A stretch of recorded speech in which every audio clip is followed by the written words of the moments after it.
একদিন খুব গরম পড়ল। জঙ্গলের শিয়ালটা হাঁপাতে হাঁপাতে বলল, আহ, একটু ঠান্ডা কিছু পেলে বাঁচি। হঠাৎ তার চোখে পড়ল একটা বড় ডাব গাছ। সবুজ টসটসে ডাব ঝুলছে ডালে। শিয়ালের মুখে পানি এসে গেল। সে লাফ দিয়ে ডাব পাড়ার চেষ্টা করল।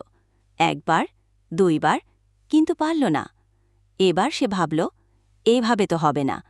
চালাক শিয়াল একটা লাঠি খুঁজে এনে গাছটায় ঠুকঠুক মারল। একটা ডাব পড়ে গেল মাটিতে।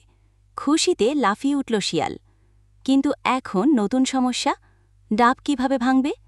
সে পাথর দিয়ে ঠুকঠুক করল। অবশেষে ডাব ভেঙে গেল। ঠান্ডা ঠান্ডা ডাবের পানি খেয়ে শিয়াল বলল, আহ, বুদ্ধি থাকলে সবকিছুই সম্ভব।